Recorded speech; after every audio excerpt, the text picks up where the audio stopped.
Belle à tout prix, belle à quel prix? Chirurgie esthétique ezako boma bandeko na ngai, chirurgie esthétique ezako sala ba dega ya ndenge na ndenge, ezotika batu na ba handicap, ezako tika batu na ba défaut, ezako mema batu na se ya mabele. La belle dame que vous voyez sur cette photo, elle s'appelle Sarah Chile Kankou, une jeune dame de 25 ans, ancienne étudiante na IEC, il y a promotion 2021, Aouti Kozala récemment a fiancé nae, il vit au Canada.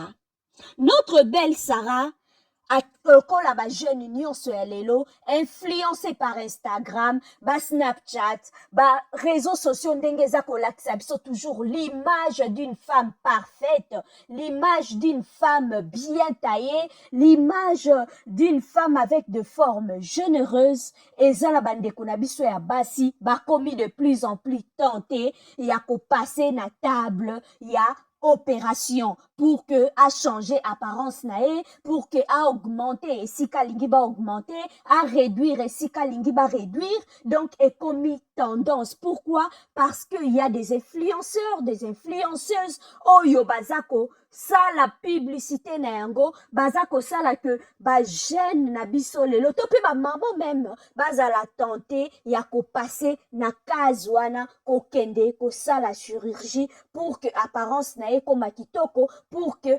physiquement akoma ndenge motema na eza kolinga. Batu bakomi tenter ya ko modifier à tout prix apparence na bango, to komi na du mal ya ko s'accepter tel qu'on est.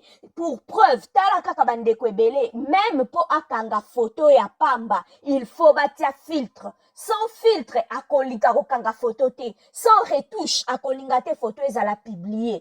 Mutusu pa bimaka kananda kuna yake ndeko somba lipa, il faut à se maquiller. Soka se maquiller te akolinga ko bimate. Donc ezeloko moko si e côté libiso et côté liba jeune, donc souci kaka ya ko apparaître. Donc silhouette na ezala parfaite. Et ba risque na yango pe ezali, mais on parle de moins en moins ba risque oyo toza ko courir en pratiquant tout ce qui est chirurgie et nyonso wana.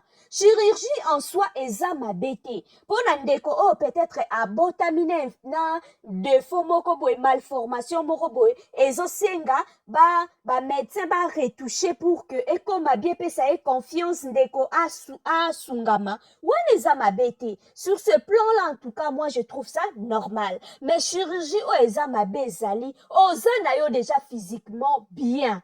Oza na yo kitoko na miso ya bato, mais olingi kaka ba, donc ode balobaka tout excès nuit, olingi kaka ba bongisa, olingi kaka ba longola, olingi kaka ba bakisa, olingi kaka ba tengimisa, batia koto ekoma droit bazongisa boy. Surtout ba influenceur na ba influenceuse bangonde mutu baza penza lisusu ko bebisa ba jeune, parce que ba jeune baza ko se référer na bango comme ba modèle.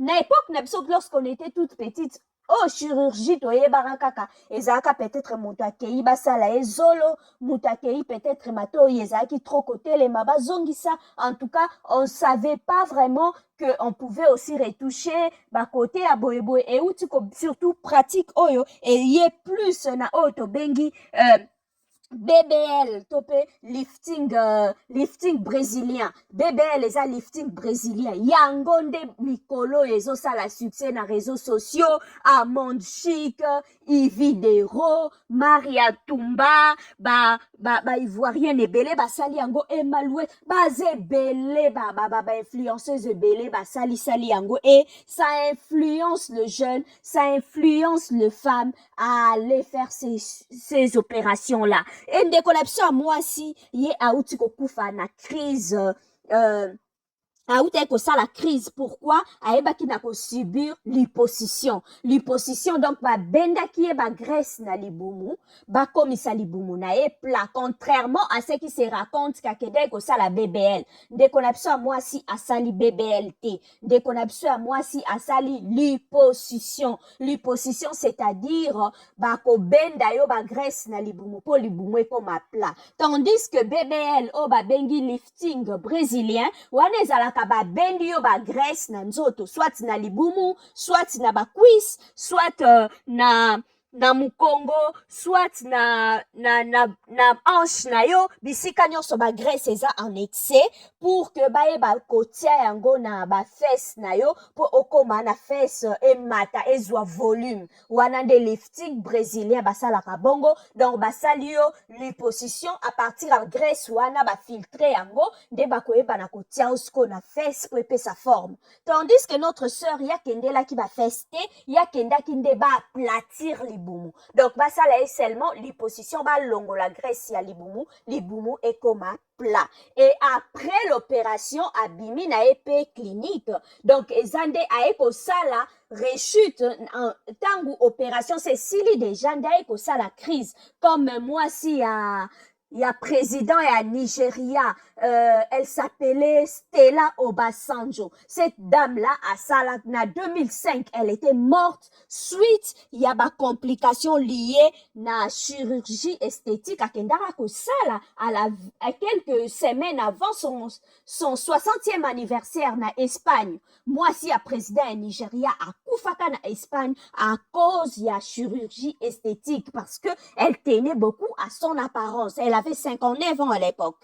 Et petite sœur à Claudia s'assoit koufa pekaka en Europe awa kendaka basala ye chirurgie esthétique pour yekuta exaka chirurgie esthétique te yakendaka pa kati sa estomac akonda et akufa na table opération. Donc ba risque eza ebele bandeko na ngai ba risque oyo ya kopo opération nyonso ata soko okepa médecin balongola olino to signaka papier pour dire que nyonso a des interventions.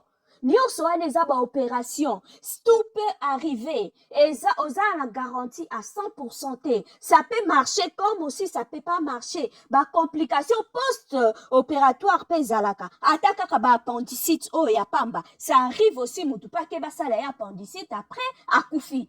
Après quelques jours akufi. Ou même le même jour à Koufi. Donc, ça arrive, moutou pas qu'on koufa na crise cardiaque. Pendant, pour mingi anesthésie générale. Moutou alali, et batou moussou somo akaka na se anesthésie générale, wana akeipe à Koufi. En tout cas, réseaux sociaux, oyo bande konanga, cette tendance à être parfaite, cette tendance à avoir de forme, ba forme, oh, lobby, ba bande ko seka bat na mokili, soko zana tolo, soko zana sima, bazo seka yo, mais lelonde komi tendance, tellement komi tendance, soki naturellement, nzamba pesa ki yo yangote, okoluka, de na ndenge nyonso pour que yope ozwa ba forme yope okoma lokola basi oyo nyonso ozomona na réseaux sociaux. Donc ndeko na biso ya mwasi Sarah Chile mwasi kitoko ayebi na kotika biso que son âme repose en paix. Yo ndeko ozana olingi kokende kosala ba intervention na bebel to liposuction, en tout cas réfléchir malamu petika opération wana na maboko ya Nzambe. Merci beaucoup.